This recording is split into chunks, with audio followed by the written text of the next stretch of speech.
அசெம்பிளிஸ் of God திருச்சபை சார்பாய் உங்களை யாருக்கும் வாழ்த்துதலை தெரிவித்துக் கொள்கிறேன்.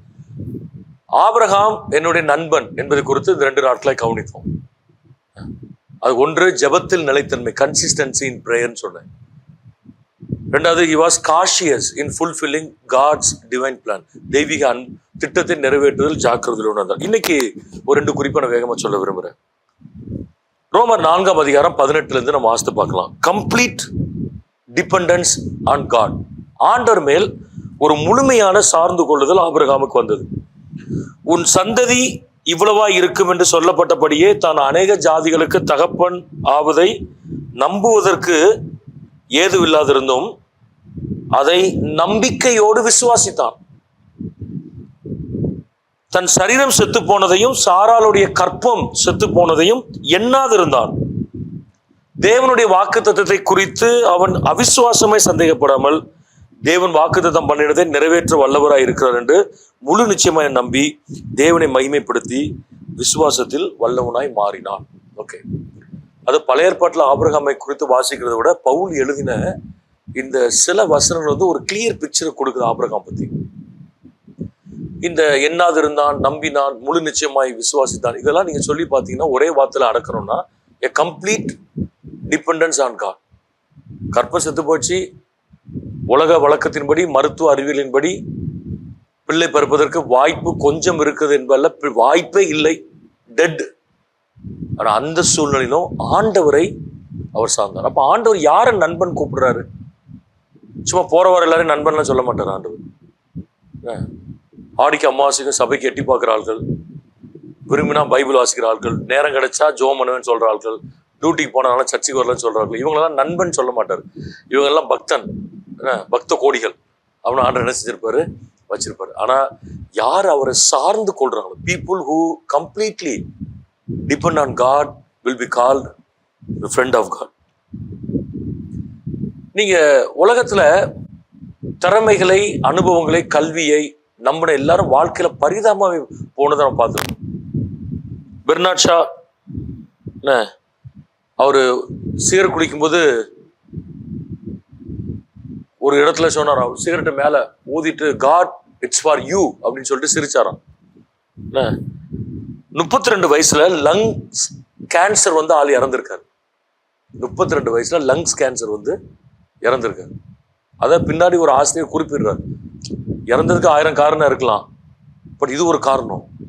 அவ்வளவு திமிர ஆண்டவரை பார்த்து என்ன செஞ்சிருக்காரு, பெரிய ஞானி என்று பெயர் பெற்ற ஒருத்தர். பான் ஸ்காட் அப்படின்னு ஒரு ஃபேமஸ் சிங்கர், பழைய singer, don't stop me, I am going down all the way down the highway to hell அப்படிதான் பாடினார். பாட்டில் பயங்கரமான லட்சக்கணக்கான வாலிபர்களை கட்டி வைத்திருந்தாலும் அவர் பாடினபடியே ஹி வாஸ் கோயிங் அந்த highway and met an accident, இறந்துட்டார். டைட்டானிக் கப்பல் உடையவே உடையாதனாங்க ப்ரொஃபஷனல் ஆர்கிடெக்ட்ஸ், அந்த ஷிப்பை கட்டுற ப்ரொஃபஷனல் ஆர்கிடெக்ட்ஸ் வச்சு கட்டப்பட்டு, அதில் ஒருத்தர் சொல்றாரு, ஈவன் காட் கேனாட் சிங் இட்னு சொன்னார். கடவுள் நினைச்சாலும் அந்த கப்பலை மூழ்கடிக்க முடியாதுன்னு சொன்னாங்க. அதுல பிரயாணம் பண்ணதெல்லாம் the cream of the society, சமுதாயத்துல இருந்த கீ பீப்புள் தான் போனாங்க. அது முதல் பிரயாணத்தை நோக்கி போகும்போது டெஸ்டினேஷன் கூட அடையல. அது even God cannot sink it, கடவுள் கூட மூழ்கடிக்க முடியாதுன்னு சொன்னா பாருங்க. பனிப்பாறையில மோதி அந்த கப்பல் உடஞ்சிச்சு. டைட்டானிக் இந்த உலகம் எல்லாம் தெரியும். கேம்பினஸ் அப்படின்னு ஒரு ஆக்ட்ரஸ், அந்த அம்மா அவளோட நடிகையோட அம்மா ரொம்ப பயபக்தியான அம்மா. ஒரு நாள் ஒரு பெரிய பிராண்டட் கார், நம்ம BMW மாதிரி, ஆடி மாதிரி ஒரு பிராண்டட் கார், அதுல ஃப்ரெண்ட்ஸோட பிக்னிக் போச்சு அந்த அம்மா. அப்போ அவங்க அம்மா சொன்னாங்க, ஜோம் பண்ணிட்டு போமா, ஸ்பீடா போகாத, ஏசப்பா உனக்கு பாதுகாப்பு தரணும், ஜோமனா அவர் கூட வருவாரு.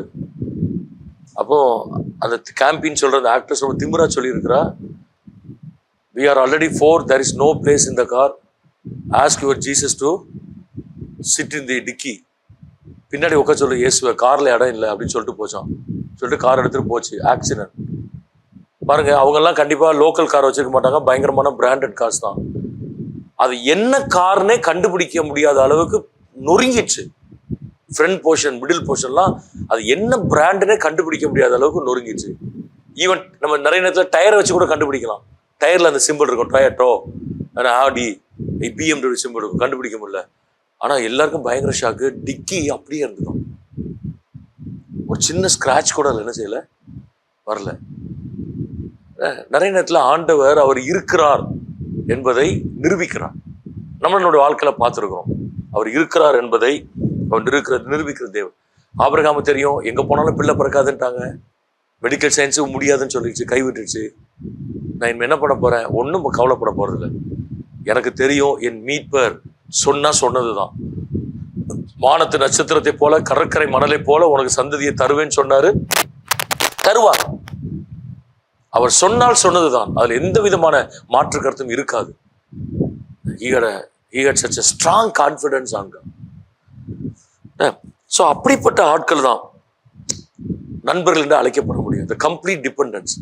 ஸோ நம்ம வாழ்க்கையில ஆண்டவரே எங்களுக்கு அரைகுறை நம்பிக்கை இருந்தா எங்களை மன்னியும், எங்களை இந்த முழுமையான நம்பிக்கைக்குள்ள கொண்டு வரோம். நீர் செய்வீர் என்று நாங்கள் நம்புகிறோம். நீர் சில வாசல்களை திறப்பீர் என்று நம்புகிறோம்.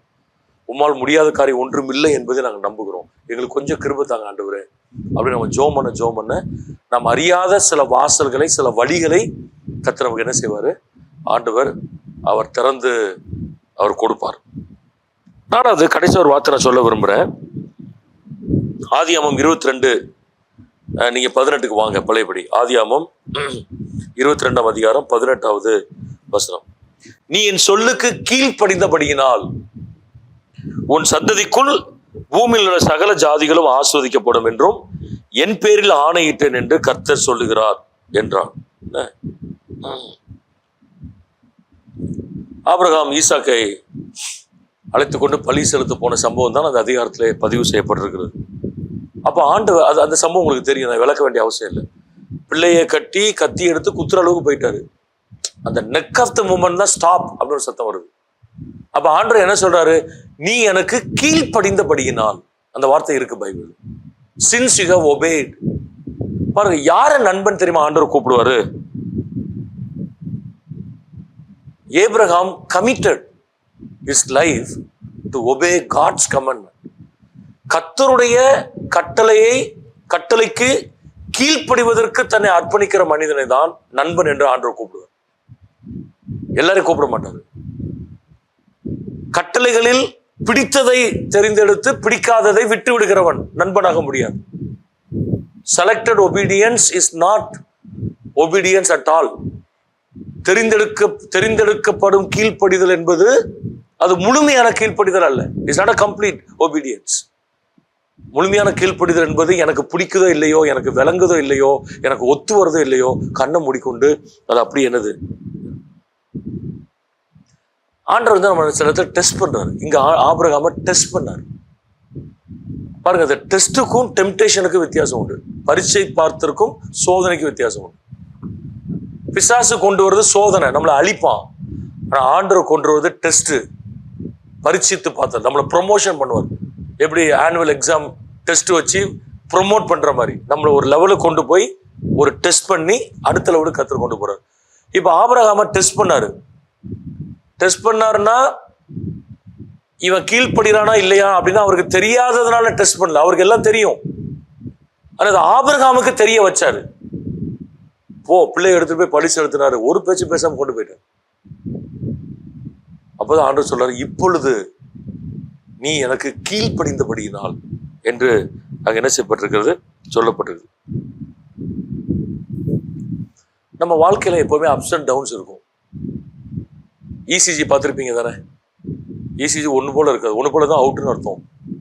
என்ன ஒரே லைனா இருக்கு, அவருக்கு ஒன்றும் ப்ராப்ளம் இல்லை, அப்படி ஒரே லைனா தான் ஆள் இல்லை, ஹார்ட் பீட்டே இல்லை. There will be ups and downs. அது அப்படி இருக்கும். அது டாக்டர்ஸ் தான் தெரியும், அது மெடிக்கல் பீப்புளுக்கு தெரியும். நம்ம வாழ்க்கையில ஏற்ற தாழ்வு இருக்கும். ஹைட்ல போவோம், பீக்ல இருப்போம், லோக்கு வருவோம். அது உணர்வுகள் இருக்கும், பணத்துல இருக்கும், குடும்பத்துல இருக்கும், ஊழியங்கள் இருக்கும். ஆனா பவுல் சொல்ற மாதிரி நம்ம என்ன செய்யணும், எல்லா நிலைமையிலும் நான் வாழ்ந்திருக்கவும் தெரியும், தாழ்ந்திருக்கும் தெரியும். அந்த கமிட்மெண்ட்டுக்குள்ள வரணும்னா அவர் கட்டளைக்கு கீழ்ப்படியும். அதான் சிம்பிள். ஒன்றும் பெரிய ஆழமான கடினமானதெல்லாம் கிடையாது. நீங்க சீஷர்லாம் எப்படி கூப்பிட்டாரு? என்னை பின்பற்றி வா. ரொம்ப சிம்பிளா சொல்றாரு, என்னை பின்பற்றி வா. யாரெல்லாம் வலையை விட்டு போனாங்களோ அவங்களாம் பெரிய அப்போஸ்தலரா மாறிட்டாங்க. யூ ஜஸ்ட் ஃபாலோ மீ அப்படிதான் சொன்னாரு. ஸோ ஆண்டவர் என்ன எதிர்பார்க்கிறார் அப்படின்னா, கடுமையான விளங்கி கொள்ள முடியாத கட்டளைகளை கொடுத்து அவர் என்ன சொல்ல வரான்னு எங்களுக்கு விளங்கலை அப்படின்னு ஒன்றை சொல்லி நம்மளை கீழ்ப்படிய சொல்லலை. அவர் சொன்னதெல்லாம் ரொம்ப சிம்பிளா சொல்லியிருக்காரு, எளிமையா, படிக்காதவங்களுக்கு விளங்குற மாதிரி. நீ என்னோட கட்டளைகளுக்கு என்ன செய், எனக்கு கீழ்ப்படி. பைபிள் எனக்கு விளங்கலைன்னு யாரும் சொல்ல முடியாது. ஒருவேளை நம்ம லாங்குவேஜ் விளங்காம இருக்கும், நம்ம வச்சுக்க தமிழ் கூட பழைய தமிழ், கடினமான தமிழ். ஸோ அதை மாற்றிலத்தில் அழகா சொல்றாரு, வேதாகமம் தவறு என்று ஒருவன் சொன்னால் அதற்கு 2 வாய்ப்பு தான் உண்டு. ஒன்று, அவனுடைய புரிந்து கொள்ளுதல் தவறு, இல்லை என்றால் அவன் பயன்படுத்துகிற மொழிபெயர்ப்பு தவறு. இந்த 2 தவிர வேறு காரணம் இருக்கவே முடியாது. ஆண்டவர் எனக்கு நமக்கு கொடுத்திருக்கிற வேதாகமம் அது பிழை இல்லாதது, இன்ஃபாலிபிள் அண்ட் இன்னரண்ட் அடிச்சு சொன்னார் மார்ட்டின் லூத்தர். ஸோ நம்ம வாழ்க்கையில நம்ம பைபிளை வாசிக்கிறதோடு நின்று விடுகிற கிறிஸ்தவங்களா இருக்கக்கூடாது. அதுக்கு கீழ்ப்படி. செய்தி கேட்டுட்டு நீ ஆராய்ந்து பாருங்க, கர்த்தருடைய வார்த்தைக்கு நான் ஏதாவது ஒரு கட்டளைக்கு கீழ்ப்படியாம இருக்கிறேன்னா, எனக்கு இதெல்லாம் தெரியும், நான் அதெல்லாம் பண்ணிட்டேன் அப்படின்னு சொல்லி அதுல வேற வெர்ஷன்ஸ் யூஸ் பண்றோமா? நீங்க நல்ல கவனிங்க, there are no substitution for the word. வசனத்திற்கு மாற்று கிடையாது. வசனத்திற்கு விளக்கங்கள் வேணா இருக்கலாம், பட் மாற்று கிடையாது. ஸோ பைபிள் எப்படி சொல்லியிருக்கு, அதை செய்ய முடியல அதனால இதை செஞ்சோம், சான்ஸே கிடையாது.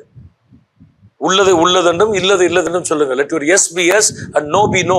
ஆண்டவர் அப்படிதான் தெளிவா என்ன செய்திருக்கிறாரு, சொல்லியிருக்கிறார். ஸோ நம்முடைய கடமை, ஒரு கிறிஸ்தவனுடைய கடமை, ஆண்டவரே நான் அதுக்கு என்ன செய்யணும், கீழ்ப்படியணும். வசனத்துக்கு நான் கீழ்ப்படியணும். அந்த பக்குவம் எனக்கு வரணும், அந்த மனசு எனக்கு வரணும். இந்த வசனம் கீழ்ப்படிவதற்கு நான் சார்ந்திருக்கிற திருச்சபை, நான் சார்ந்திருக்கிற சமுதாயம், நான் வசிக்கிற கலாச்சாரம், என்னுடைய பாரம்பரியம், என்னுடைய சிந்தனை, இது எதுவுமே தடையா இருக்கக்கூடாது. ரொம்ப ஸ்ட்ராங்கா இருக்கும். அவர் சர்ச் ட்ரெடிஷன், அவர் கல்ச்சர், அவர் சொசைட்டி, அவர் தாட் ப்ராசஸ், அவர் attitude should not be the stumbling block to obey to the word of God. இப்போ 4 வார்த்தை சொல்லியிருக்கோம். 3 நாள்ல 4 வார்த்தை கேட்டோம். யார் கர்த்தருடைய நண்பர் என்று அழைக்கப்பட முடியும்? யாரெல்லாம் ஜெபத்தில் நிலைத்திருக்கிறார்களோ, people who are consistent in prayer, ஆண்டோடைய நண்பர்கள் என்று அழைக்கப்படுவார். people who are cautious in fulfilling God's divine plan, கர்த்தருடைய தெய்வீக திட்டத்தை நிறைவேற்றுகிறவர்கள் அவருடைய நண்பர் என்று அழைக்கப்படுவார். people who are completely depending upon God, ஆண்டவரை முழுமையாக சார்ந்து கொள்ளுகிறவர்கள். and people who have commitment to obey to God's word, கர்த்தருடைய வார்த்தைக்கு கீழ்ப்படிய வேண்டும் என்கிற அர்ப்பணிப்பு உள்ளவர்கள் கர்த்தருடைய நண்பன் என்று அழைக்கப்படுவார். ஆபிரகாமை குறித்து வாசிக்கும் போது நமக்கு ஒரு ஆசை வரணும், ஆண்டவரே நாங்களும் நண்பர்கள் என்று அழைக்கப்பட விரும்புகிறோம். ஈசாயின் குமாரனாகிய தாவீது என் இருதயத்திற்கு ஏற்றவன் ஆண்டவர் சொன்னார். இந்த டைட்டில்லாம் ரொம்ப ரேர் டைட்டில், எல்லாருக்கும் கிடையாது. அப்ப அந்த தாவீது வாசிக்கும் போது நான் இருதயத்துக்கு ஏற்றவனா இருக்கணும் ஆண்டவரே. ஆபிரகாமை குறித்து நான் வாசிக்கும் போது உங்களுடைய நண்பனாய் நாங்கள் இருக்க விரும்புகிறோம். நான் செய்ய போகிறதை என் நண்பனாகி ஆபிரகாமுக்கு நான் மறைப்பேனோ ஆண்டோட கேட்போம்.